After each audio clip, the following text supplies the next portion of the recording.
As the corona lockdowns have stretched into month 4, can you believe it? Month 4. Many people in America cannot wait to get back to work. And there's one American who can't wait to get away from work. Which is why after weeks of buildup, Donald Juneteenth Trump held a campaign rally in Tulsa, Oklahoma. His first rally since the coronavirus shutdowns. But like most of Trump's sentences, it didn't exactly go as planned. This morning, sources close to the White House say President Trump is furious that his much-hyped campaign reboot went bust. His Saturday night rally in Tulsa, Oklahoma, drawing a much smaller than expected crowd. The president had boasted that 1 million people requested tickets, and he promised to fill the 19,000-seat arena. But the Tulsa fire marshal tells NBC News that 6,200 people showed up, leaving rows of empty seats. Outside the BOK Center, these workers took down the overflow stage early. The president had planned to address the crowd there, but no crowd materialized. Oh, poor Trump. For somebody who was born into wealth and never suffered a single consequence for his actions, this dude just cannot catch a break. Because nothing is more humiliating than when you throw a party and most of the guests don't show up. I still remember when that happened for my 12th birthday. Oh, really? All of your grandmas died on the same weekend? I find that very unlikely. So, why was turnout for Trump's rally so low? Well, the Trump administration claims it's because protesters blocked the entrance, which, like most things the Trump campaign says, is not true. The most likely explanation for all of those empty seats in that arena is that as much as some people love Trump, they also love not dying from coronavirus. Oh, and there's another thing that might have thrown off Trump's numbers at the arena, and it has to do with K-pop. It turns out the Trump campaign might have been trolled by teenagers, TikTok users, and Korean pop music fans. Before the Tulsa rally, these tech-savvy groups mobilized to reserve tickets for an event that they had no intention of attending. Oh my God, I just registered for Trump's rally and I'm so excited to not go. While it's unlikely they were solely responsible for this low turnout, their antics may have inflated the campaign's expectations for attendance numbers. Clearly, not everybody showed up in Tulsa. Maybe people heard the huge numbers and said they didn't want to go through the hassle of the crowds. God damn, that is hilarious. Getting foiled by a bunch of meddling kids. I mean, that means Trump is basically a Scooby-Doo villain now. Although at least Scooby-Doo villains wear masks. And I'm proud of these teens. I mean, think about it. In 2020, TikTok went from being an app where you learn dances to, hey guys, this is how we abolish the police and take down the president.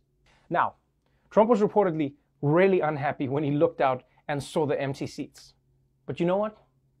The people who were there were pumped up to see their guy again. Because remember, a week ago, when Trump used 2 hands to take a sip of water, well, just look at how excited this crowd was when he managed to drink a glass of water with only 1.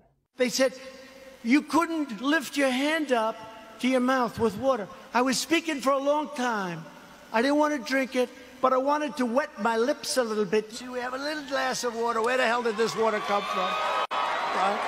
Where did it come from?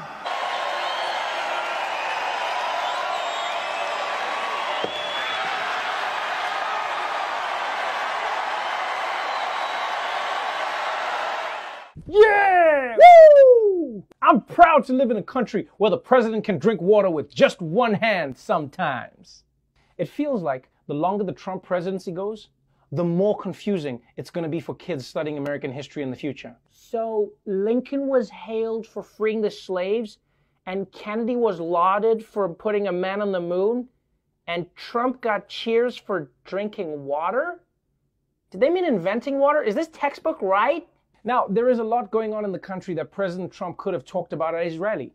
Could have talked about Black Lives Matter, the coronavirus pandemic, but the topic that he devoted the most time to, 9 full minutes in fact, was how people made fun of the way he walked down a ramp last week. Last week they called me and they say, sir, West Point, we're ready. I was on the stage for hours. Sun, I came home, I had a nice tan. He said, sir, we can now leave the stage. I said, great, General, let's go. I'll follow you. And he goes like this. Because I'm wearing leather bottom shoes, which is good if you're walking on flat surfaces. It's not good for ramps. I'm being baked. I'm being baked like a cake. I said, General, there's no way I can make it down that ramp without falling on my ass, General. Now I have a choice. I can stay up there for another couple of hours and wait till I'm rescued. Or I can go down this really steep, really, it's an ice skating rink. It's brutal. The first thing I did, I looked at his shoes. Then I looked at mine. So what happens very slippery is I start the journey inch by inch, right? So I took these little steps. I ran down the last 10. And by the way, they're taped. Take a look. In almost every instance, it ends just before I run. I've never seen Trump that defensive before. He spent so much time on this story that now I'm more suspicious than I was. Like before I thought, yeah, maybe Trump has some trouble walking down ramps, but now I'm not even sure that he has feet. It's also wild how Trump will talk for hours about walking down a ramp. But if you ask him about racism in America, he's like, someone's looking into it, we're gonna look into it, let's move on. So anyway, Trump tried to put on a brave face and give the crowd a show.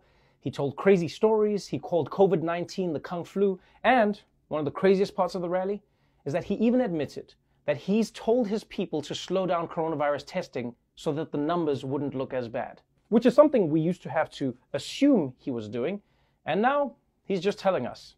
So I guess thanks for the honesty. But when it was all said and done, it was clear that all of those empty seats really took a toll on Trump. This video, you see the president arriving back at the White House after that event, looking a little dejected. Looked like he felt defeated as he was walking out of Marine One. The fact that we're seeing him with his tie undone, that crumpled MAGA hat in his hand. It tells you that he wasn't able to basically put a happy face on something that for him was just an enormous disappointment. Man, I have never seen a person get out of a helicopter looking that sad. He looks like he's walking home after a wedding where he got stood up at the altar, but still had to party because everything was non-refundable. I mean, cheer up, Donald. You've got plenty of reasons to be happy. The borders are closed, Barr is firing prosecutors, and no one's seen Fauci in weeks. Come on, just take a double shot of hydroxy and get back in it, Mr. President.